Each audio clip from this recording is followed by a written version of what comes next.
আপনার হাতটাকে এভাবে রাখুন। কি দেখতে পেলেন? নিজের হাতটাই ভালো করে দেখুন। কি দেখতে পেলেন? শুধু আপনার হাতকেই দেখতে পেলেন, আর কিছুই দেখতে পেলেন না? স্বাভাবিক। আমরা সাধারণ মানুষ এর উত্তর দিতে পারবো না। এর সঠিক উত্তর বলতে পারবেন রিফ্লেক্সোলজিস্টরা। রিসার্চ বলছে এই হাতে রয়েছে প্রচুর পরিমাণে অ্যাক্টিভ পয়েন্ট বা বিন্দু, যারা আপনার শরীর ও মনকে শক্তি দেয়। আপনি জানেন আপনার কোড়ে আঙুলটা দিয়ে আপনি কি কি করে ফেলতে পারেন? কয়েক মিনিটেই জেনে নিন আপনার হাতের রহস্য। হাতের বুড়ো আঙুল, তর্জনী, মধ্যমা, অনামিকা, কনিষ্ঠা, এই প্রত্যেকটি আঙুল মানুষের চারিত্রিক ব্যবহার এবং অনুভূতিকে নিয়ন্ত্রণ করে। বুড়ো আঙুল। কোনো বিষয় ওকে বলতেই আমরা বেশি ব্যবহার করি এই আঙুল, কিন্তু এর আরো অনেক কাজ আছে যা আমরা জানি না, তাই একে অনেক গুরুত্বপূর্ণ কাজে ব্যবহার করতে শিখিনি।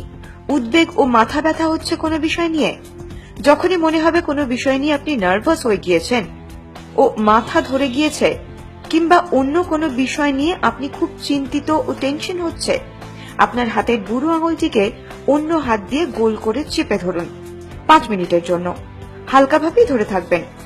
রিফ্লেক্সোলজিস্টরা বলছেন এর ফলে মাথা ব্যথা কমে যায় ও টেনশনে থাকার সেই ব্যক্তির টেনশন কম হয়ে যায়। পাকস্থলীর গন্ডগোলের সময়ও 3 থেকে 5 মিনিট বুড়ো আঙুল ধরে থাকলে পাকস্থলীর সমস্যার সমাধান হয়ে যায়। না কাজ করা পাকস্থলী এই ব্যায়ামের পরেই আবার সঠিকভাবে কাজ করতে শুরু করে। তর্জনী। পেশির যন্ত্রণাকে সামলায় এই আঙুল। পাশাপাশি হতাশা, ভয়, লজ্জাজনক পরিস্থিতির মধ্যে পড়া ব্যক্তিকে চালনা করে এই আঙুল। এক গবেষণায় প্রকাশ পেয়েছে পেশির যন্ত্রণা নিয়ে কাতরানো ব্যক্তি কয়েকটি রিফ্লেক্স থেরাপির পর যথেষ্ট আরাম পেয়েছেন। আপনার তর্জনীকে অন্য হাত দিয়ে জড়িয়ে ধরুন। আপনি নিজেও পার্থক্যটা বুঝতে পারবেন। এই আঙুলে চাপ দিলে পিঠের ব্যথাও কমে। মধ্যমা। যখন আপনি খুব রেগে আছেন, কিছু বিষয় নিয়ে ভীষণ বিরক্ত, কিংবা সাধারণ দিনের থেকে অনেকটাই ক্লান্ত, তখন মধ্যমাতে চাপ দিলে আপনার অনেকটা ভালো লাগবে, ক্লান্তি কাটবে। গবেষণা বলছে এই ব্যায়ামগুলো করলে আপনার উচ্চ রক্তচাপ কমে যায়, লিভার ফাংশন ভালো হয়, আপনাকে শান্ত হতে সাহায্য করে। অন্য হাতের মুঠোয় মধ্যমাকে আঁকড়ে ধরুন 3 থেকে 5 মিনিটের মতো। অনামিকা। কোড়ে আঙুলের পাশের আঙুল এটি। নেতিবাচক আবেগ কিংবা মন খারাপের মধ্যে দিয়ে যাচ্ছেন, 3 থেকে 5 মিনিট অনামিকাকে জড়িয়ে ধরুন অন্য হাত দিয়ে। অনামিকাকে ম্যাসাজ করলে শ্বাস প্রশ্বাসের সমস্যাও দূর হয়, রেসপিরেটরি সিস্টেমও ভালো হয়। নিজেকে শান্ত রাখতে ভুলে যাবেন না এবং নিজের শ্বাস প্রশ্বাসের উপর নজর রাখুন। এই ব্যায়ামে বুকের ব্যথা থেকেও আরাম পাওয়া যায়। কনিষ্ঠা বা কোড়ে আঙুল। আত্মসম্মান, স্নায়বিক দুর্বলতা, স্নায়বিক চাপ এগুলোকে সামলায়। যখন আপনার মনে হবে না আর কোনো কিছুই হবে না, কোনো কিছুই ঠিক মতো হচ্ছে না, তখন 5 মিনিট কোড়ে আঙুলটিকে ম্যাসাজ করুন। কোনো নতুন ভালো কিছু করার চেষ্টা করুন যাতে মন ভালো হয়। নার্ভাস সিস্টেমের সমস্যা থেকে চিরদিনের জন্য মুক্ত হতে চাইলে কোড়ে আঙুলকে রোজ ম্যাসাজ করুন। এবার আসি হাতের তালুতে। নিজের এক হাতের 4টে আঙুল দিয়ে অন্য হাতের তালুর মাঝখানে রাখুন। এবার গোল গোল করে আঙুলগুলি ঘুরিয়ে ঘুরিয়ে ম্যাসাজ করুন।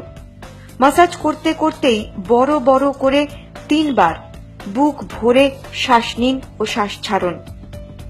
রিফ্লেক্সোলজিস্টরা বলছেন আপনার হাতের তালুই হলো আপনার অনুভূতি ও ইমোশন বা আবেগের কেন্দ্রবিন্দু। গবেষণা বলছে রোজ হাতের তালুর ম্যাসাজ করলে বমি বমি ভাব, ডায়রিয়া, কোষ্ঠকাঠিন্য ও মানসিক চাপ দূর হয়। গবেষণা এও বলছে রোজ তালু ম্যাসাজের ফলে পেটের গ্যাসের সমস্যাও দূর হয়। দুটি হাতের তালু একসঙ্গে জুড়ে একে অপরের দিকে চাপ দিলে মনোসংযোগ বাড়ে। মেডিটেশনেও ব্যবহার হয় এই পদ্ধতি। নিজের চিন্তা ভাবনাকেও একটি নির্দিষ্ট দিকে রাখতে সাহায্য করে এই ব্যায়াম। একটা তালু দিয়ে আরেকটা হাতের তালুতে চাপ দিলে রক্ত সঞ্চালন ভালো হয়।